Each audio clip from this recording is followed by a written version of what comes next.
Hello friends, एक common problem जो काफ़ी पेशेंट्स बताते हैं कि खाना खाने के बाद उनका पेट बहुत जल्दी भर जाता है। ज़रा भी खाने के बाद उनको ऐसा लगता है कि पेट भारी हो गया है, फुल हो गया है और खाने की इच्छा नहीं होती, जिसकी वजह से उनका ओवरऑल खुराक कम हो जाता है, एपेटाइट कम हो जाता है। तो आज डिस्कस करेंगे कुछ यूज़फुल टिप्स के बारे में जो इस तरह के पेशेंट्स जिनका पेट जल्दी भर जाता है, जल्दी फूला हुआ महसूस करते हैं, उनकी मदद करेगा। टॉपिक पर जाने से पहले जो लोग हमारे चैनल पर नए हैं उन्हें रिक्वेस्ट करूँगा कि चैनल को सब्सक्राइब करें, वीडियोस को लाइक और शेयर करें। इस तरह के पेशेंट्स को सबसे आसान तरीका ये है कि खाना कम क्वांटिटी में खाएं, ज़्यादा फ्रीक्वेंटली खाएं। मतलब अगर आपको 6 रोटियां खानी है तो आप एक एक रोटी को 6 बार खाएंगे तो आपका पेट ज़्यादा भरा नहीं लगेगा। ये ऑब्वियस सी बात है कि जो आदमी को अगर पेट ज़्यादा भरा हुआ जल्दी महसूस होता है तो उसको एक बार में 6 रोटी को खाएगा तो पेट जल्दी भरा हुआ महसूस करेगा, क्योंकि उतना वॉल्यूम, उतना रोटी के साथ उतनी सब्जी, दाल, दही, जो भी चीज़ें ले रहा है सब अंदर जाएगी तो पेट ज़्यादा भरा महसूस होगा, आपको ज़्यादा एयर इनहेलेशन भी होगा, ज़्यादा पानी अंदर जाएगा, पेट का वॉल्यूम बढ़ जाएगा। वहीं अगर वही व्यक्ति एक एक रोटी करके डिवाइड करके खाता है, 6 बार खाता है, तो कंपेरेटिवली एक बार में बॉडी में कम खाना जाएगा, बॉडी को पचाने में उसको ज़्यादा मेहनत नहीं करनी पड़ेगी, पेट ज़्यादा भारी या फूला हुआ महसूस नहीं होगा, ज़्यादा गैस इनहेलेशन भी नहीं होगा, ज़्यादा इंडाइजेशन भी नहीं होगा। तो कम मात्रा में खाएं, फ्रीक्वेंटली खाएं, ये सबसे अच्छा टिप है उन लोगों के लिए जिनको पेट एक बार में जल्दी उनका फूला हुआ महसूस होता है। इसके अलावा आपको खाना धीरे धीरे करके चबा चबा के खाना चाहिए।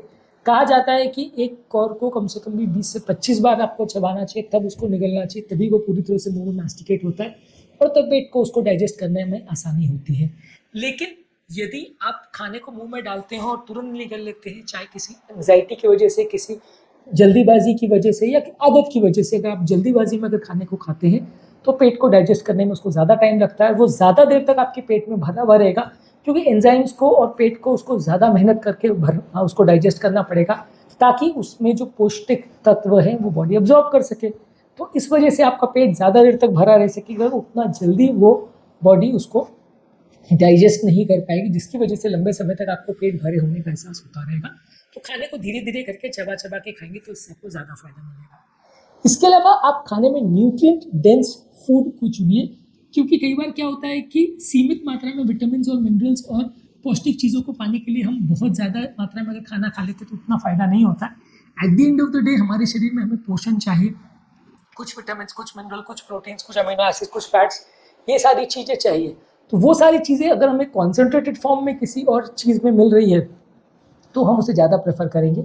मान लीजिए कि अगर कोई सोर्स ऑफ प्रोटीन है, जैसे दूध है जो 5-7% प्रोटीन दे रहा है, वहीं अगर सोयाबीन 25% प्रोटीन दे रहा है, या एग वाइट है जो काफ़ी हद तक पूरी तरह प्रोटीन है, 70-80% कॉन्सेंट्रेशन उसका प्रोटीन है, तो वैसे केसेस में आपको जो चीज़ों में आपको प्रोटीन जल्दी मिल रहा है, कम मात्रा के खाने में आपको ज़्यादा प्रोटीन मिल रहा है, कम मात्रा में विटामिन ज़्यादा मिल रहा है, वो चीज़ों को आप ज़्यादा लीजिए।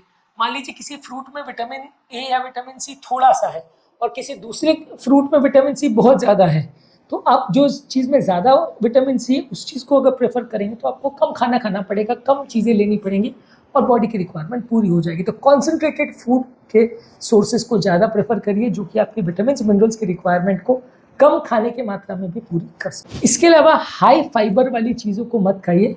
इनडाइजेशन वाले पेशेंट्स को हम हमेशा कहते हैं कि फाइबर वाली चीज़ें ज़्यादा खाइए, कॉन्स्टिपेशन वाले पेशेंट्स को कहते हैं फाइबर वाली चीज़ ज़्यादा खाइए।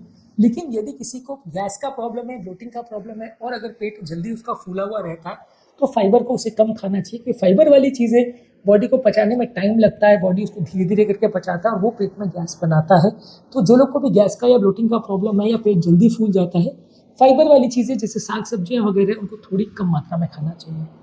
इसके अलावा बॉडी का हाइड्रेशन मेंटेन रखना चाहिए। पानी अगर आप ज़्यादा मात्रा में पिएंगे तो वो एक तरह से खाने को फ्लश आउट करने में मदद करेगा, पेट बहुत ज़्यादा देर तक फूला हुआ नहीं रहेगा। खाने के पहले, खाने के बाद, खाने के बीच में भी अगर आप पानी लेते रहते तो खाने को वो पेट में चिपकने नहीं देता है, बहुत ज़्यादा देर तक इकट्ठा होने नहीं देता है, धीरे धीरे करके उसको फ्लश आउट करता रहता है। तो पानी पीने से भी कई बार आपका पेट का जो ओवरफुल सेंसेशन है वो कम हो जाता है। इसके अलावा कोल्ड ड्रिंक्स वगैरह को या सोडा वाले ड्रिंक्स को अवॉइड करिए। ये सारी ड्रिंक्स में कार्बन डाइऑक्साइड और गैस ज़्यादा होता है। ये ड्रिंक्स को ज़्यादा मात्रा में पीने से आपके पेट में हवा भर जाना काफ़ी कॉमनली होता है, जिसकी वजह से पेट ज़्यादा फूला हुआ महसूस होता है, खाना आपको ज़्यादा देर तक पेट में भरा हुआ महसूस होता है, बहुत लंबे समय तक आपको डकारे आना या गैस का सेंसेशन होता रहता है। इसलिए कोल्ड ड्रिंक्स और सोडा वाली ड्रिंक्स को अवॉइड करिए। इसके अलावा किसी किसी व्यक्ति को कोई स्पेसिफिक खाने से भी कई बार बहुत ज़्यादा पेट भरा हुआ महसूस होता है।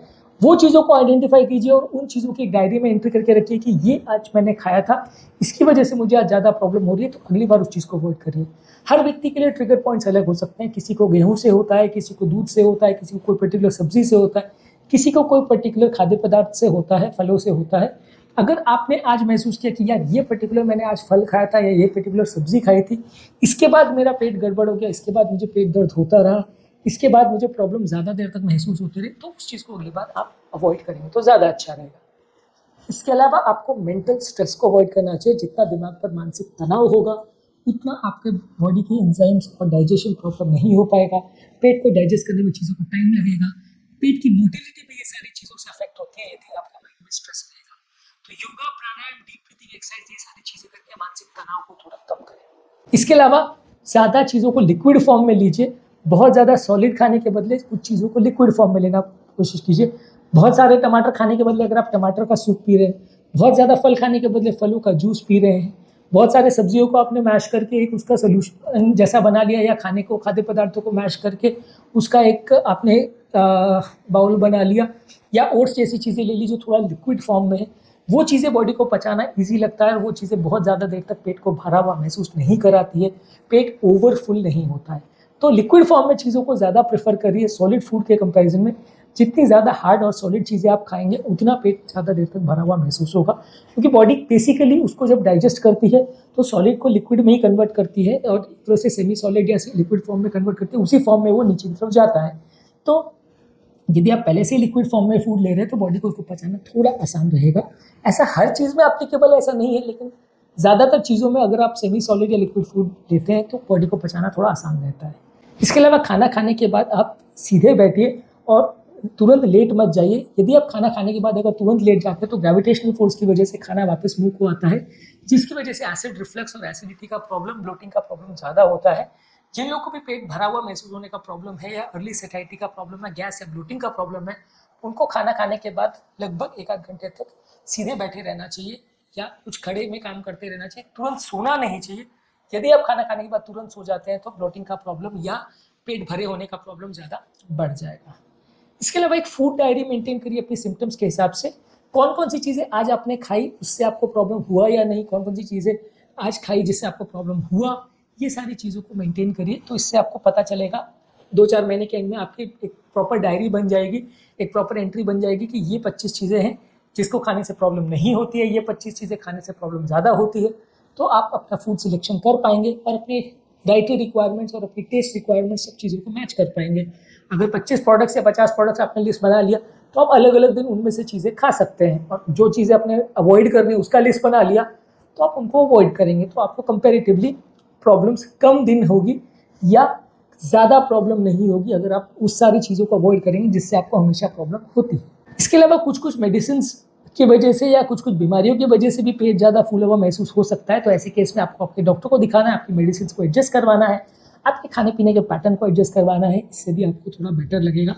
कोई अगर मेडिकल प्रॉब्लम अगर आपको हो रही है जिसकी वजह से पेट ज़्यादा फूला हुआ या भरा हुआ महसूस होता है तो आपके डॉक्टर को दिखाइए, क्योंकि कई चीज़ों में बीमारी की वजह से भी ऐसा हो सकता है। कोई ट्यूमर, गठान, कैंसर की वजह से भी हो सकता है, पेट की कोई बीमारी जिसमें पेट का साइज ही एक्चुअली छोटा हो या फाइब्रोसिस हो गया हो, वो सब की वजह से भी हो सकता है। तो ऐसी कोई सीरियस बीमारी तो नहीं है, ये देखने के लिए ज़रूर अपने डॉक्टर को, हेल्थ केयर प्रोवाइडर को या गैस्ट्रोएंटरोलॉजिस्ट को आप मिलिए, तो वो आपको बेटर गाइड कर पाएंगे कि आपका problem simple digestion related issue है या कोई सीरियस प्रॉब्लम से रिलेटेड तो नहीं है।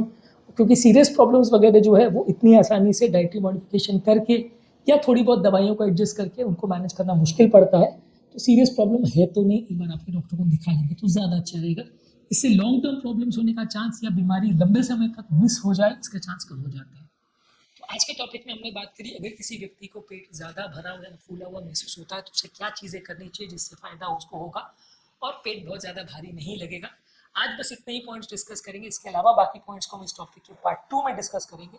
उम्मीद करूँगा कि आज के टॉपिक में कुछ नई बातें जानने को मिली होगी। जो लोग हमारे चैनल पर नए हैं उन्हें रिक्वेस्ट करूँगा कि चैनल को सब्सक्राइब करें, वीडियोज़ को लाइक शेयर